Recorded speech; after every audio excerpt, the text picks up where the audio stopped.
Hello and welcome to This Week on Q. I'm your host, Darek Lambert, and here's 3 things you need to know. Apple is offering free replacement batteries to some iPhone 6s users whose phones abruptly shut down for no apparent reason. Apple said in a Monday statement that a very small number of devices made between September and October 2015 are affected. The tech giant's announcement comes less than a week after a Consumer Watch Group in China launched an investigation into the issue. The China Consumers Association said in a statement that a considerable number of Chinese iPhone 6 and 6s users reported the same problem. Apple says it's not a safety issue. The battery replacement offer for the iPhone 6s applies worldwide. In other news, a feature coming to Instagram. The photo sharing app is introducing live video streaming. Its 500 million users will now be able to broadcast their lives in real time. Instagram's parent company Facebook already has a similar live feature. This may be Instagram's way of keeping up with rival app Snapchat. Facebook bought Instagram for $1 million back in 2012, and Facebook also tried to buy Snapchat for $3 billion in 2013. Snapchat rejected that offer. You might want to listen to this if you're an avid shopper at Starbucks. It's going to cost you more for your cold drinks and muffins. The coffee chain says prices for certain cold drinks and baked goods went up 10 to 30 cents earlier this month. Starbucks did not explain the price index. About 90% of Starbucks' beverage menu, including hot coffee and tea, did not see price changes at all. Back in July, Starbucks raised the price of some coffee drinks by as much as 20 cents, while espresso and latte beverages saw prices rise from 10 to 30 cents. That was 3 things you need to know. Now, let's start the show.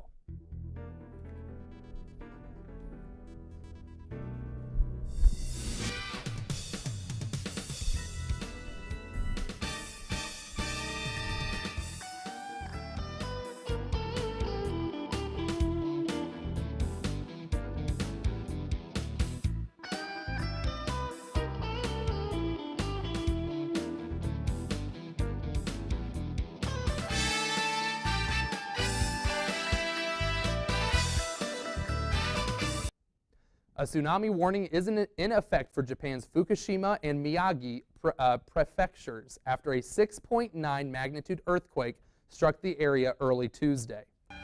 Officials in Japan have already reported a tsunami wave of over 4.5 feet in the Miyagi prefecture. Japan's meteorological agency says a tsunami wave of up to 10 feet is possible. NHK is urging people in the tsunami zone to evacuate the quake's epicenter, which is near the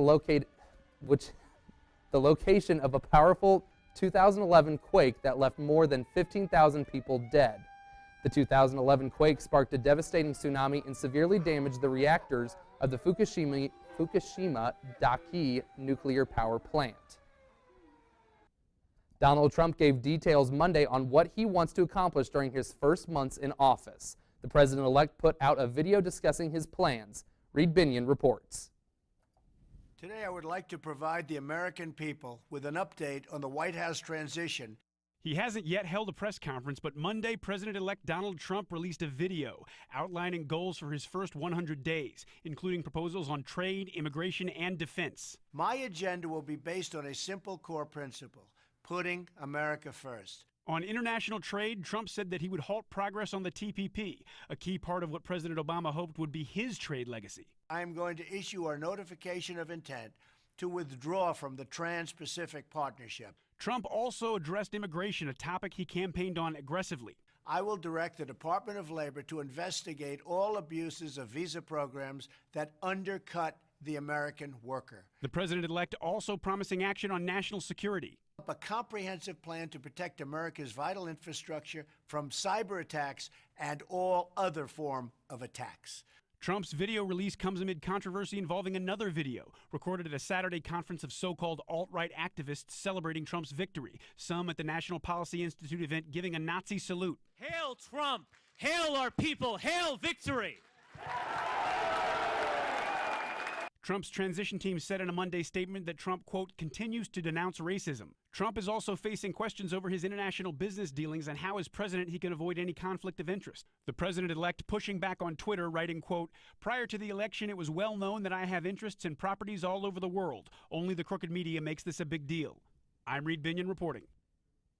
When we come back, we show you a wild police chase and a new internet controversy. Stay with us. Join me, Coach Marty Bell, head basketball coach of the Quincy University Hawks, live from Chicks on the River every Monday night at 6:30 p.m. or on ESPN 1440 for the Coach Marty Bell Show. Hear from our coaches and players as Ben and I recap the previous games and preview our upcoming opponents. Grab your friends and family and come out to Chicks on the River for a great meal and meet the Hawks. QU men's basketball, Chicks on the River, and ESPN 1440. A winning combination. And as always, it truly is. Welcome back. Well, there was a close call for some children outside Pittsburgh. The kids were nearly struck by a police cruiser that spun out during a police chase. Lisa Washington gives you more. Witnesses describe what happened Sunday afternoon at the intersection of Broadway Avenue and Dorman Street in Stowe Township as terrifying. All I saw was the access van hit the police car, it spun, hit the pole, spun the other way, and it was just crazy. And then there was like a bunch of kids that ran that way because they were on the sidewalk there. I'm like, oh my God. And then it just got crazy after that. You can see it in the surveillance video. A group of children are standing on a sidewalk when a police cruiser nearly slams into them. It was a close call. Stowe Township police were reportedly chasing a stolen vehicle when one of their police cruisers was hit by a van, causing it to spin out of control. The cruiser then spins near the children. I'm still shaken up because it was just, you see that in the movies, not in real life, you know? So it was just kind of scary, but everyone seemed fine besides the officer. He was shaken up, but I'm sure he went to the hospital, but yeah, very scary. After missing the children, the out-of-control police cruiser hit a minivan that was parked along the street, sending it rolling forward for a few feet. None of the children standing on the sidewalk were injured. The officer in the cruiser had minor injuries. A photo of multicolored flip-flops has sparked an online debate about the colors at play. And one man is going to great lengths not to learn who won the election so far. And he still does not know. Jeremy Roth has more. Here we go again. The internet is freaking out over this picture of a pair of flip-flops that are shaping up to be this year's mystery dress. The picture was posted to social media last week and has since incited a fierce debate. The question, are they blue and black or blue and brown? Others have suggested blue and gray and even white and gold. Really? Regardless of what you see, it's pretty clear the answer isn't just black and white. Speaking of divisive issues, it doesn't get much more divisive than the presidential election. And while some voters on either side may wish they never knew the outcome, one man is living that dream. Artist Joe Chandler of Georgia says he has no interest in knowing who won the election, and thus far has successfully remained blissfully ignorant. I'm sort of protesting the whole debacle. Chandler has gone to great lengths, isolating himself with his work, even wearing earmuffs in public, and a sign that says, "Please don't tell me." It's very peaceful in my little bubble of ignorance. But even Joe says he knows it won't last. I'm starting to go a little stir crazy. I don't know how much longer I can go on with this. Don't say that, Joe. You only have 1,442 days until election 2020. You can do it.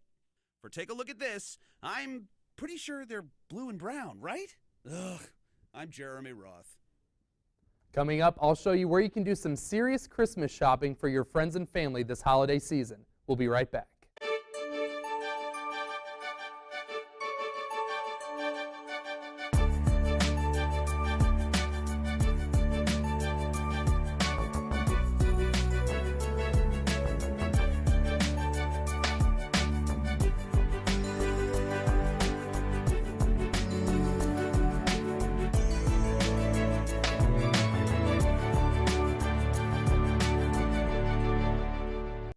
I was really feeling like I need to show you guys somewhere extremely unique this week. Check out this vintage shop for all your retro pop culture needs.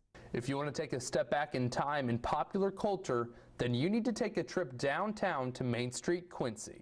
Captain Ron's Treasure Cove may be a little small, but it is overflowing with character and collectibles. I never claimed to be an antique dealer. I just love being surrounded by stuff that I grew up with, stuff that kept me entertained as a youngster. And a lot of the stuff I just know somebody out there will buy it. And I turned one into comic book cases, and then I found a rack, and it's going to be the puzzle rack. And you know, records, I had bought records for a long time, even before then.